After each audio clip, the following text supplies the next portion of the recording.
Hi, everybody. Thanks for joining us today.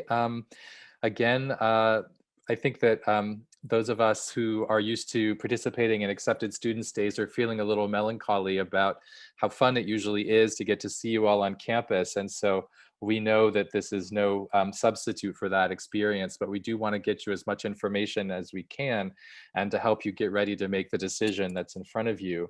Um, one of the first things that I wanted to say is that I'm actually the Dean of Record for all of our undecided and exploring students.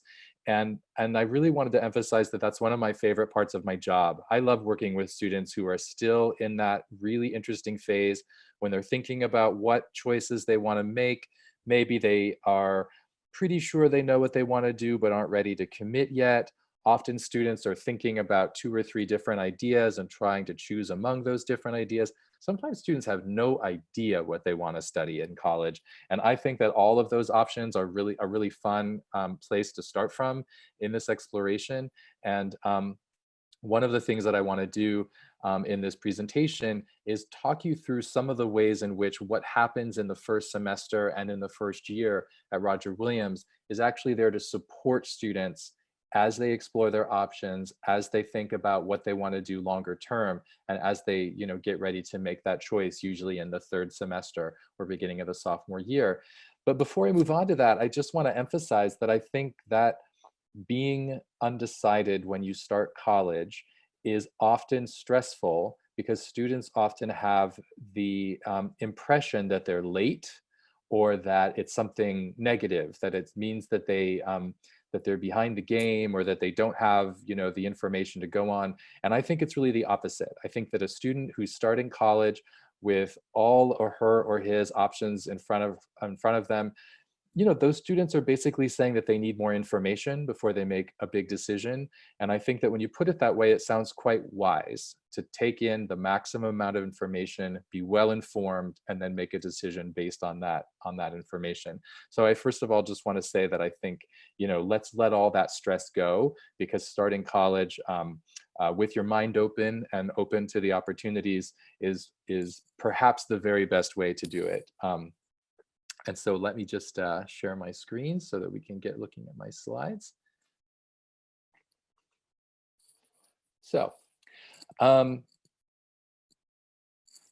exploring RW 2020. First thing I think it's always helpful to do is to think about what the actual shape of a college education is. Now, some of you might know this already, and my apologies if this is super basic, but I think sometimes people genuinely do wonder, what am I supposed to do overall in order to earn an undergraduate degree? And the answer to that question is that it takes about 120 hours to graduate. There are some programs that are a little bit more credits, engineering, accounting, they have slightly higher credit requirements, but mainly that's 120 credit hours of study broken into 8 semesters, 15 credits a semester. And often, I think students are surprised to know that the academic major is usually not more than 1/3 of those overall credits. Students also do their core curriculum requirements. That's our general education program we have at the institution. That's one of my main jobs, is to oversee the core curriculum. Students take electives, students choose minors. Lots and lots of our students double major. Lots of our students do a major and 2 minors. Students really make their own choices and explore the curriculum in ways that are of benefit to them in lots of really creative ways. And I want you to know that we've got the time and the space for you to do that.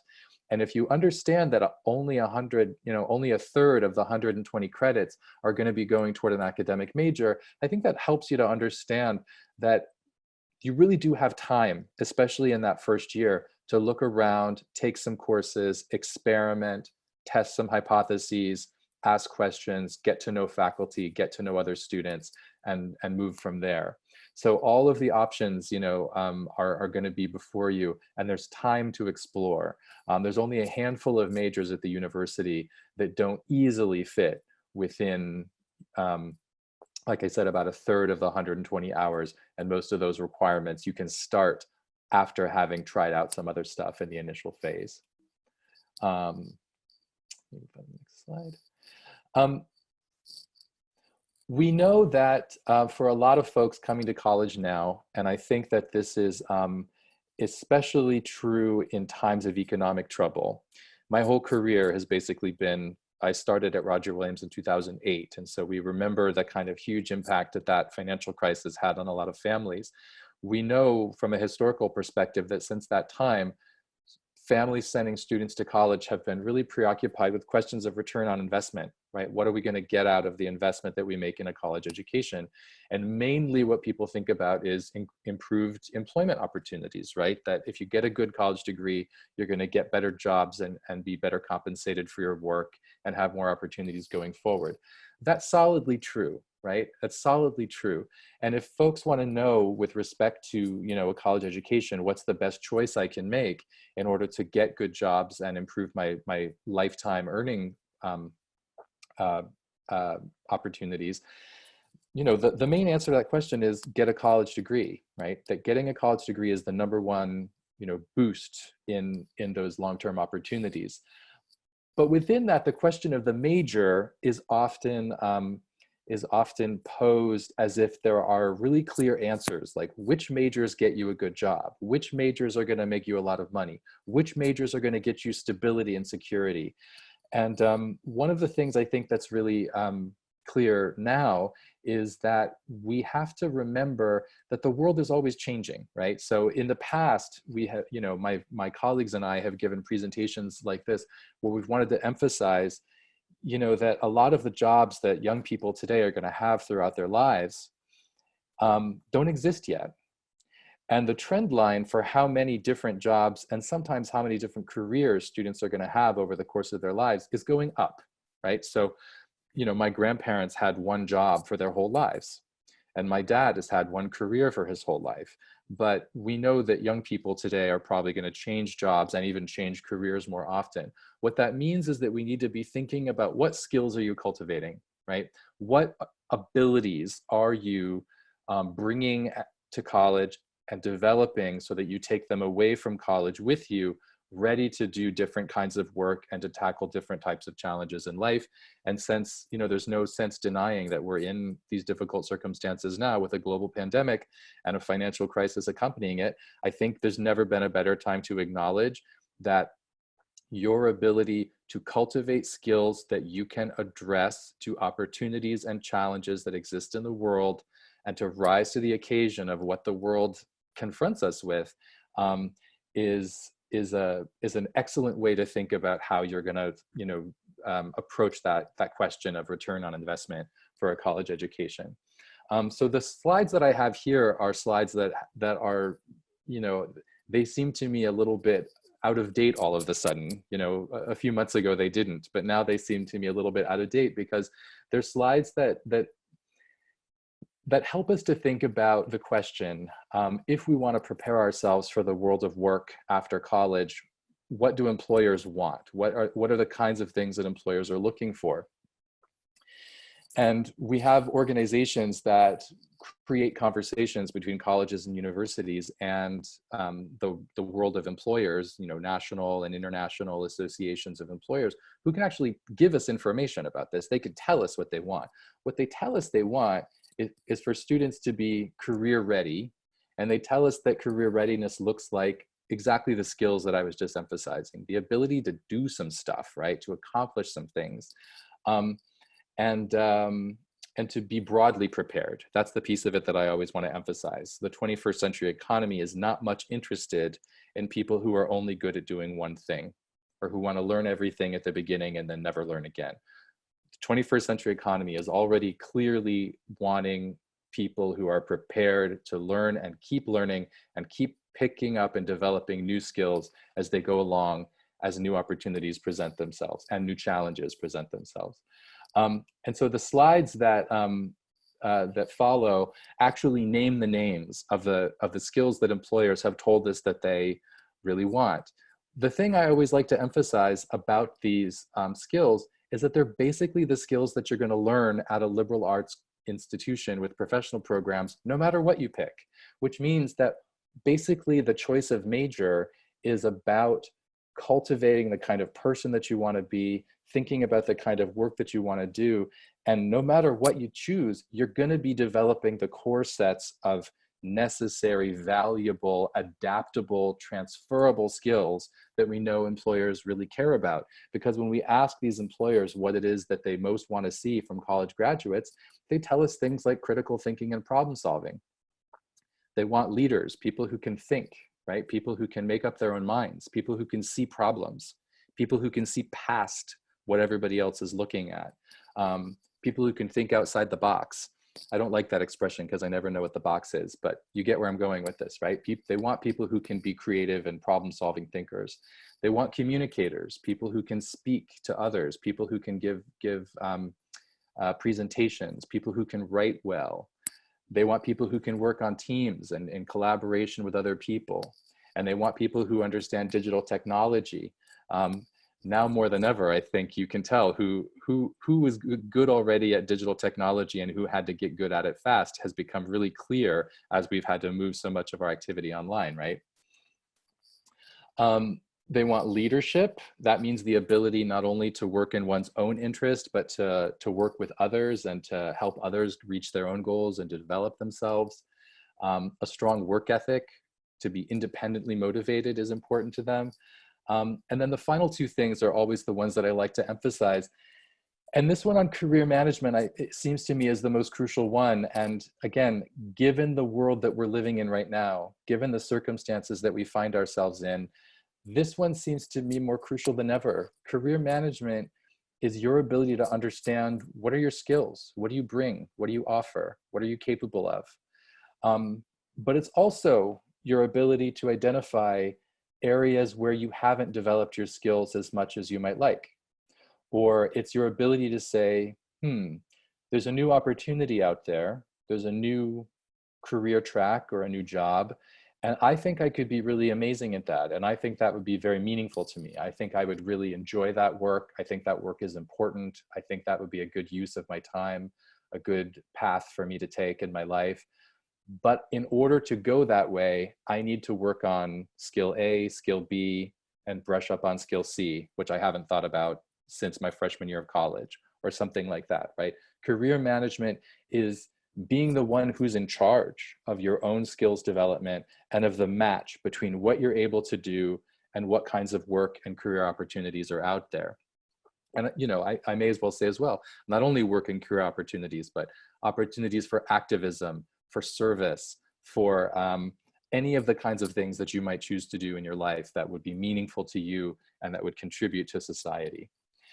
And then finally, global and intercultural fluency, the ability to live well in a world that's big and interconnected, and where, as I like to say, every single person who exists is different from you, often in ways that might matter to them and that might matter to you. But your ability to work well and to live well within that kind of a world is a career skill, among others.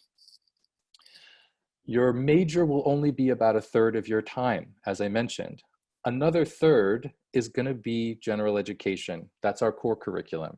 These are the programs that we have in place to make sure that students are getting a common experience. This is something that unifies the Roger Williams experience for students, but it's also a way that we make sure that students are developing skills, no matter what they choose as a major, that have this applicability to the world of employment and beyond, like I've just been emphasizing.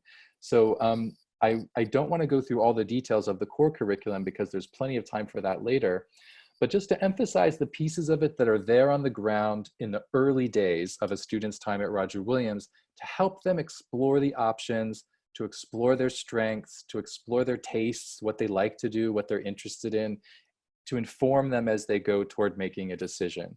So when you look on the screen from left to right, you'll see the 4 components of the core curriculum. We have some competency courses in writing and math that all students take that help provide them with those skills. 5 interdisciplinary core courses, and I'll say more about those in just a second.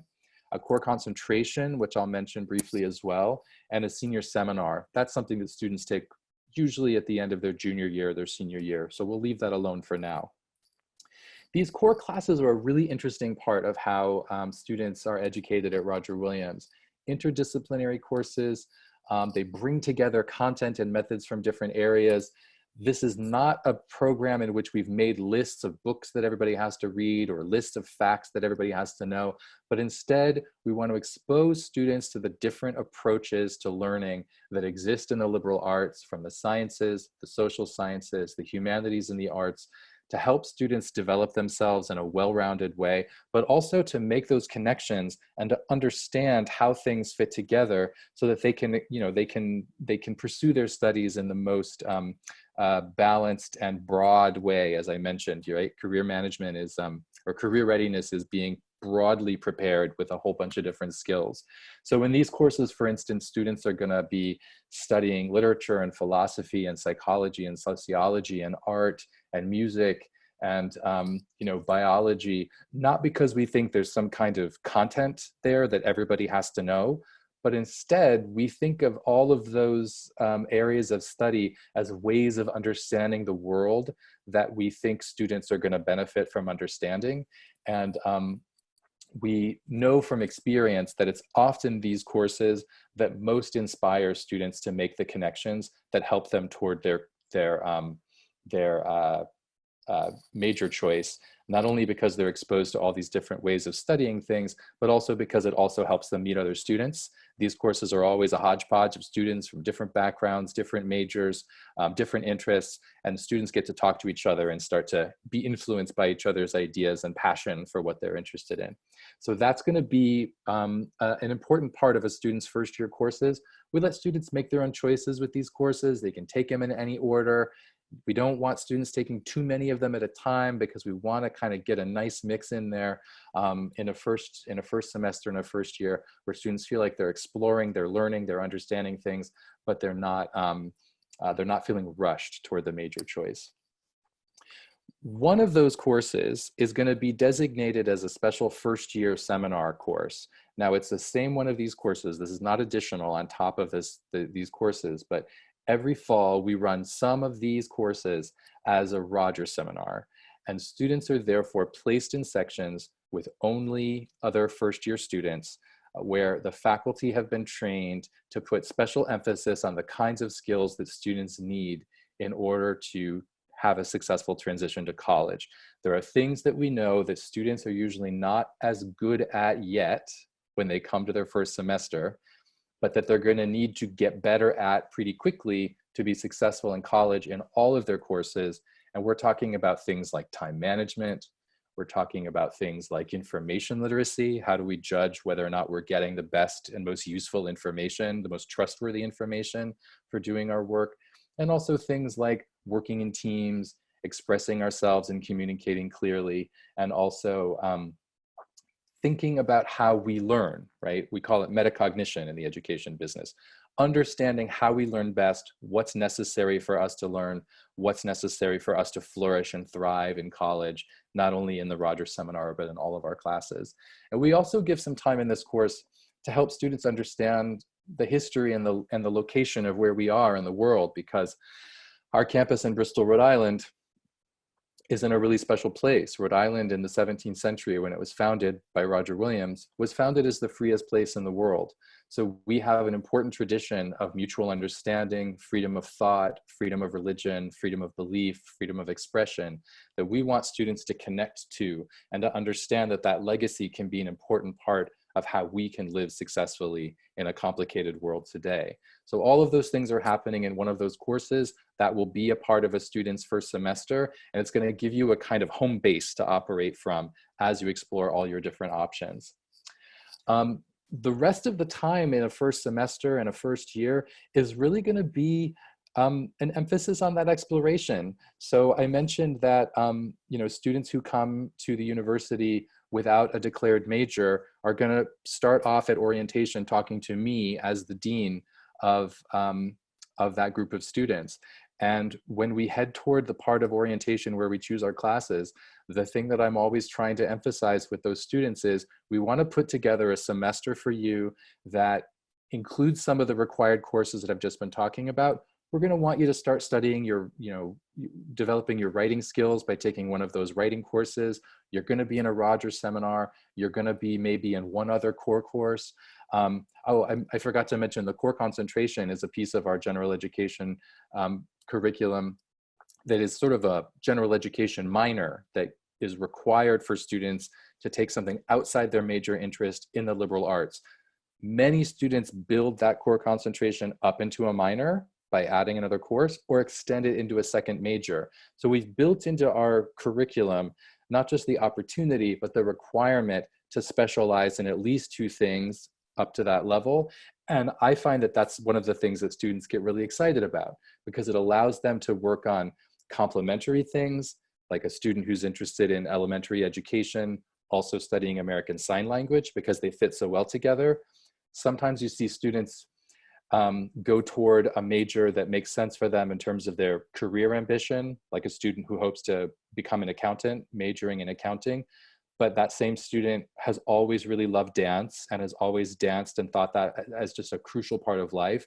We see that student using the general education requirements to also study dance, maybe to minor in dance, maybe to double major in accounting and dance. We see students making really interesting choices with that. And the core concentration also means that in your first year, your first semester, there's room to try something out and to think, I might want to major in that. Let me take an introductory course to understand it better. You might learn that you don't actually want to major in that, but maybe it's your core concentration. Maybe you're going to build that into what you're going to do moving forward. We don't want students in their first semester or their first year to be hiding from the choice, nor do we want them to feel pushed to make the choice too fast, but instead we want to help students feel supported to really have a conversation with themselves and with us and with their families about, what do you value? What matters to you in the world? What gets your brain working? What makes your heart beat a little faster because it seems important to you or exciting or worthwhile, and to really help you make the choices in those ways. On the other side of it, we can answer the questions that everybody has about, what are you going to do with this or that major? And my office works very closely with our Center for Career and Professional Development, which is a unit at our institution that works in a developmental way with students who have questions about careers. What that means is that our Career Center is not a place that you go in your senior year to work on your resume and to ask, now what? Our Career Center is a place where you can go as a first-year student and say, I don't know what I want to major in, but I know that I want to do something that helps children. Or you can go to the Career Center and say, I have always wanted to study creative writing, but I don't know what kinds of jobs creative writing majors get. We can answer those questions. We can answer the questions that might seem to you are in the way with making a choice that is going to make you happy. And ultimately, that's what this is all about, right? If we say that we want to set you up to be able to have great job opportunities, great career opportunities, it's because we want you to have the material support to live a happy life. And what that means is that if you've got a passion in your heart, if there's a thing that you love, if there's something that really gets you excited about learning, we don't want you to ever feel like you have to choose between the practical and the things that you love. We want to find a way for the things that you love to make a practical contribution for your life. And also we're going to help you love some of the practical stuff as well. So that is the show that I am able to give for now. And I wanted to leave exactly this much time to answer any questions that you'd like to pose now. So I'm going to try to get back to the screen where I can see if there are. Anyone wants to type questions into the chat feature, I can read them out to you, Jason. Okay, great.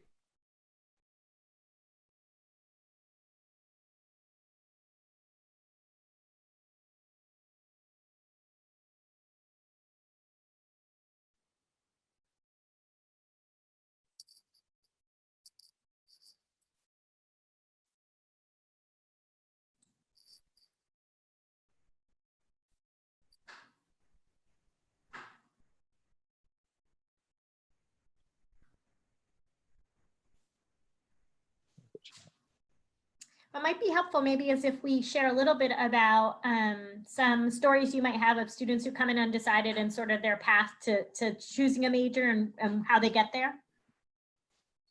Sure. Let me think about that a second, because I've got so many stories. I think the ones that always stick out to me are I sort of alluded to one already. I had a student a few years ago who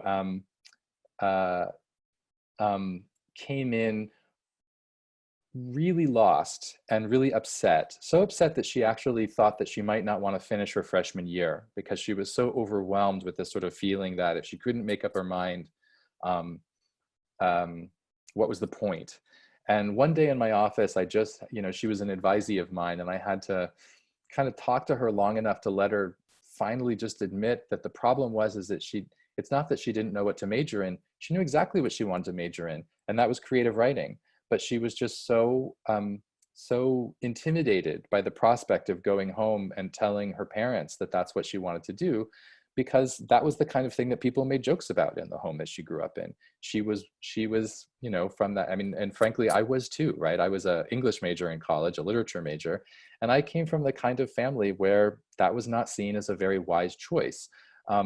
So what was great about that story was, when she said to me, creative writing majors don't get jobs, I said, well, what do you think all these creative writing majors that we've been graduating all these years do after graduation?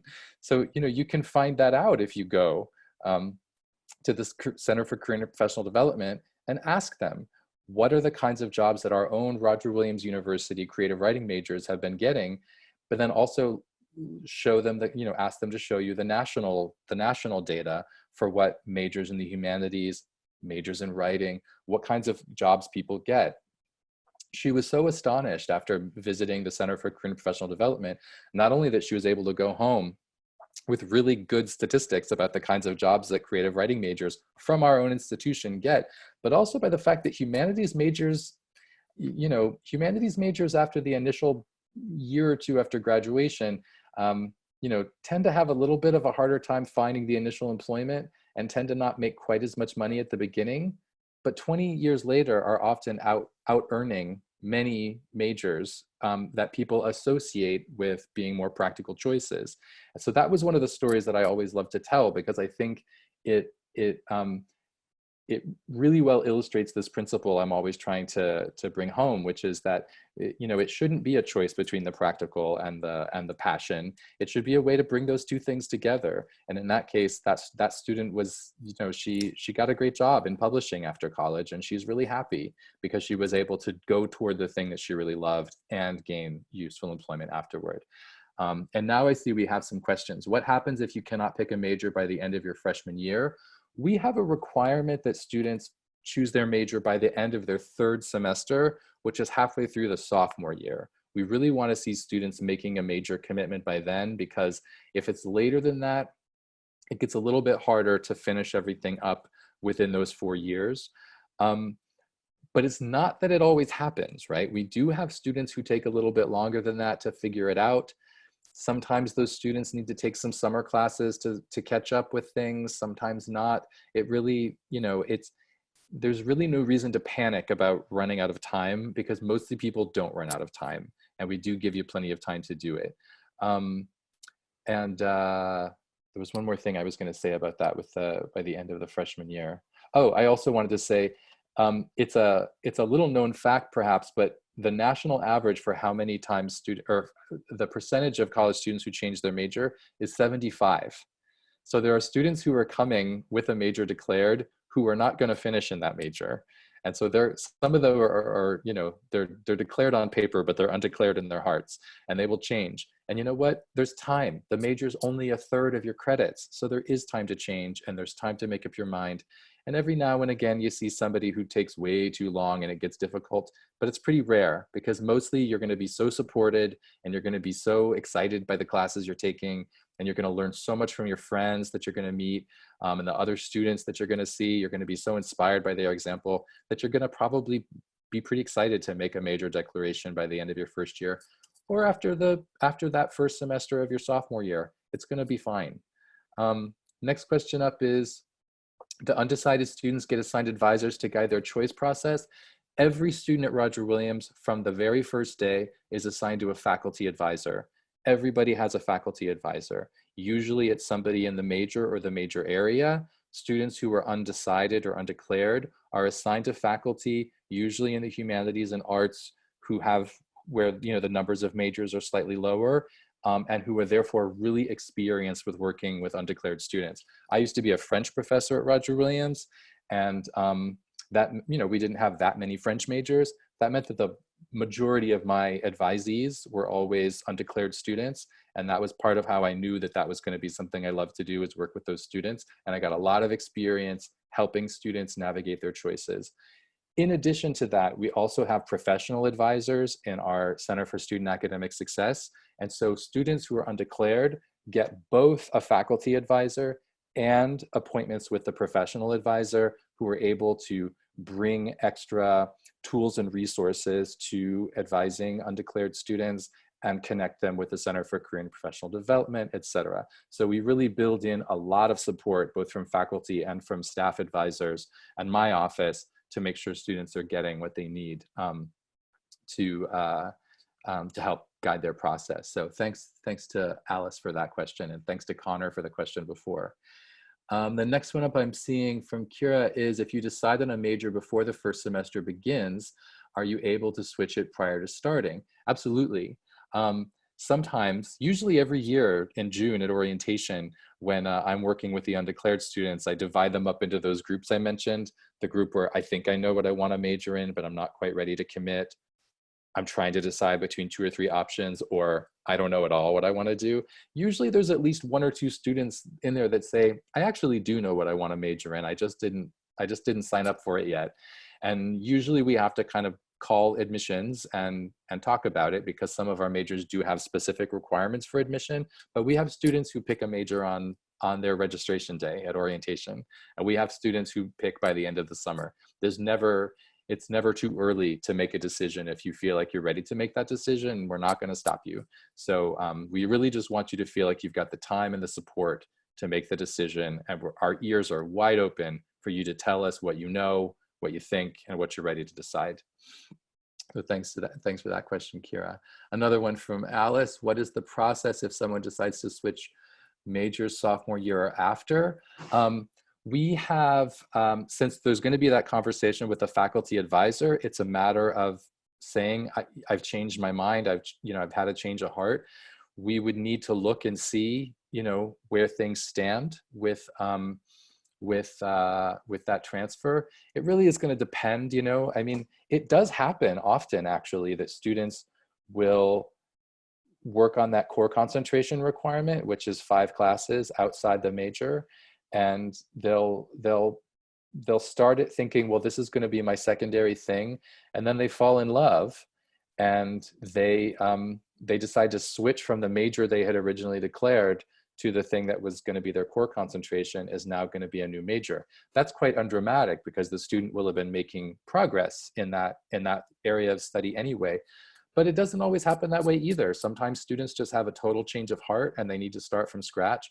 We would get the advisors, to pay very close attention to what are the requirements and what would the timeline need to be. And students are actually now able to look at that within our advising portal that we use, that students will have access to right from orientation. We call it R GER Central. It has a really cool feature where if you want to look and see, what if I change to this major? Or even if you're undeclared and you say, well, what if I did this major? What if I chose it?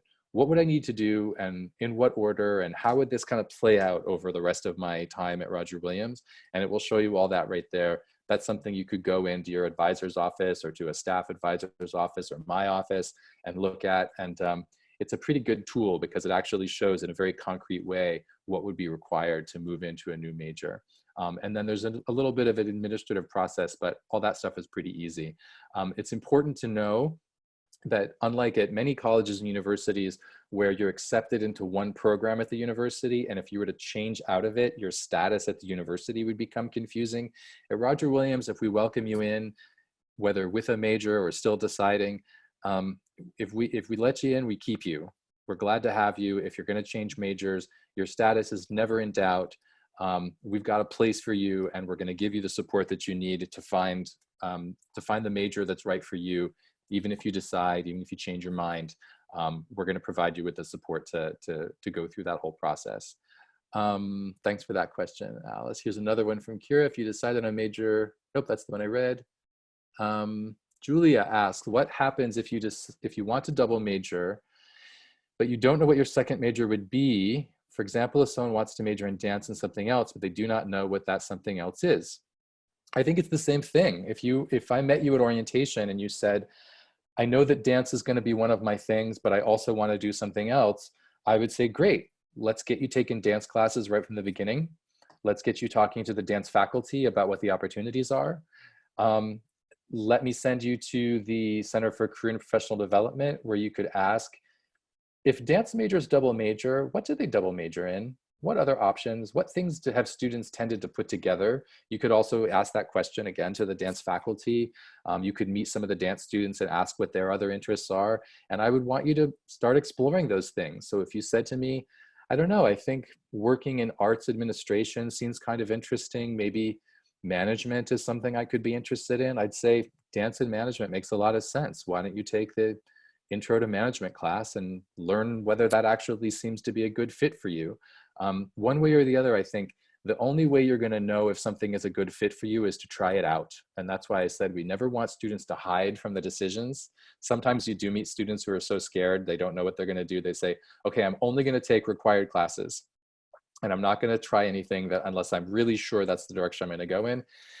And that's exactly the wrong approach. And so we really urge students, get out there, try some stuff, because again, you're not only going to benefit from the experience of working with the faculty and having experience in the different content areas, but you're also going to meet the other students, and the other students are going to have such a profound impact on how you see things, because you're going to benefit from their own experience, and in many cases be really inspired by the kinds of work they're doing, and you know, the example that they set. So thanks again for that question, Julia.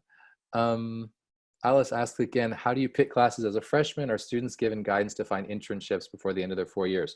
Two really great questions. So how do you pick classes as a freshman? We do the first semester registration right at new student orientation, which we usually hold in June. I think that given the situation we're in with COVID-19, we have to expect that we'll be doing things differently this year, although I don't know specifically how we're going to handle those changes. But one way or the other, the process that we have is one that I affectionately refer to as joyful chaos. There was a time at Roger Williams where we would basically sign up students for their classes and hand them their schedule when they came to orientation. And those days are over, because that was not a good way to get students feeling like they were in charge of their own destinies as they undertook study at Roger Williams. So now a student basically starts with a blank slate, and they'll meet with their deans if they're declared into a major. Undeclared students meet with me as the dean and with faculty, and then we go into our learning commons, which is the ground floor of our library. Students grab a computer, and it's a really fun process where students have some guidance for which classes are a great fit for a first semester. I always move around. I'm always running. I always wear very comfortable shoes on that day, and I get a lot of steps in. Visiting each student and asking, okay, let's get a writing class. Let's get your R GER seminar. What are you interested in? What is it that really matters to you? Okay, you're telling me dance and management. Let's do dance and management.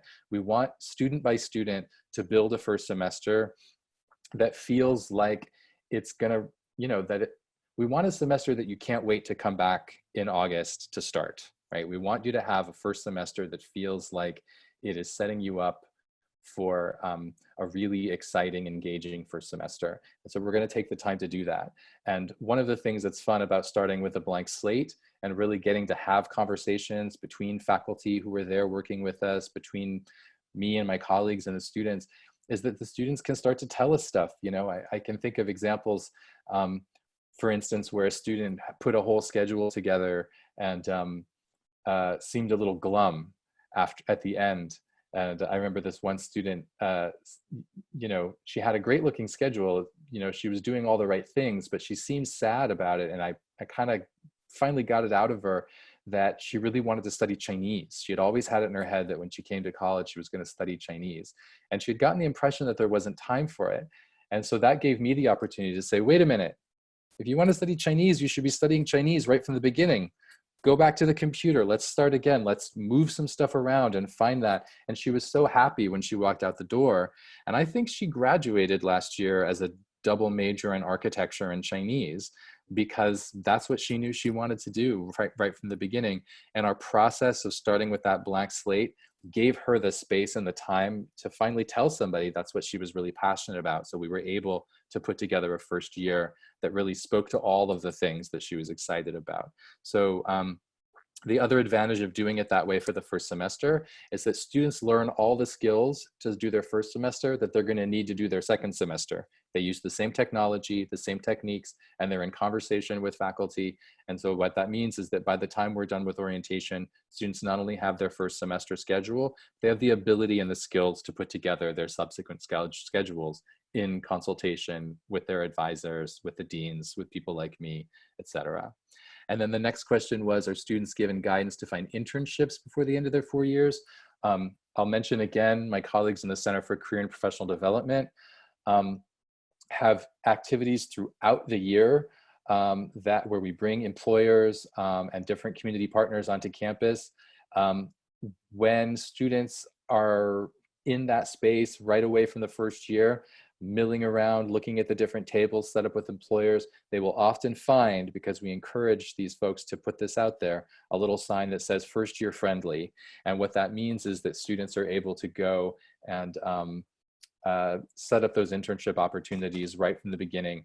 A student can also just drop in to the CCPD office, which is in one of our most beautiful buildings on campus, and say, I'd like an internship. I'd like an internship connected with my major. I have an idea for a kind of work I'd like to do. I'd like to try it out for a summer before knowing for sure that's what I want to do. There's lots and lots of ways to get involved in those internship opportunities.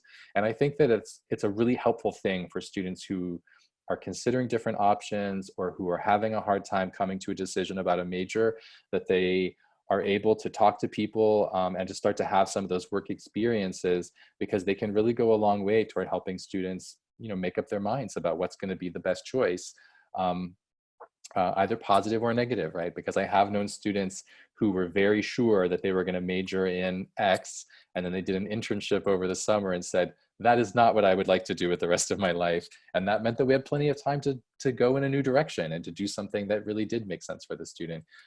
And I offer that story alongside so many others of students who really improved their long-term employment chances by starting internships right away in the area that they felt passionate about, or maybe they discovered an area in their first semester and were able at graduation to say, I've been working in this area for, ever since I was a college freshman. And so we have lots and lots of opportunities for students to get involved in internships right from the freshman year. And there's a lot of different ways to become aware of those internship opportunities and to partner with our staff in the Center for Career and Professional Development to pursue them and to fit them into the schedule. So thanks for all those questions. Those were really great questions. Jason, I just want to make sure, did we answer the question about what's the process if someone decides to switch majors sophomore year or after? Oh, maybe I just answered it as if it were about changing majors. Sophomore year or after, the process is always the same. Like I said, we would always just have to think about, what's the difference between, what's the distance between the major that the student is changing from, right? So, if a student is interested in, is studying psychology and then decides to change to criminal justice, that's not so hard because there's some overlap in those majors. And so it would be possible to sort of apply some of those credits. We also have lots of processes that allow us to look at the different requirements for majors and to make decisions about, okay, could we swap this course in? Could we count this for that? We've got lots of opportunities to look at that and to make decisions that are in students' interest, while also honoring the spirit of the requirements. But it really comes down to good advising. And so I would emphasize again that between the faculty advisors, the dean's office, and those of us in my neck of the woods, which is general education and the Center for Student Academic Success, there's a lot of folks who can help students who are in that situation. It happens more often than you would probably think. Students change their minds. They change their minds often. And some students change their minds more than once. And like I said, sometimes that means it takes a few summer courses. Maybe sometimes students need an extra semester if they change their minds really late, but not always. It really depends. And every time a student comes in with the certainty that a change is necessary, it just gives us an opportunity to look at all of the details, always with the goal of students graduating on time, always with the goal of keeping cost as low as we possibly can, and always, doing what we can just to make sure the student graduates feeling positive about what they've learned and ready to go off toward the future that they're hoping for. So,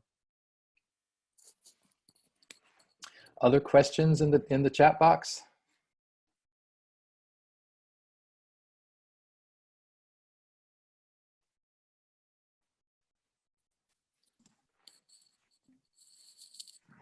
All right, well, as everybody thinks of any last minute questions, Jason will be more than happy to take. I'd encourage you, if you have any questions, to reach out to Jason Jacobs, and he'd be more than willing to answer those questions or connect you with a faculty member if you have a question. Jason, do you mind just putting your email address in the chat box? No problem. I should have it on my slide. What's wrong with me?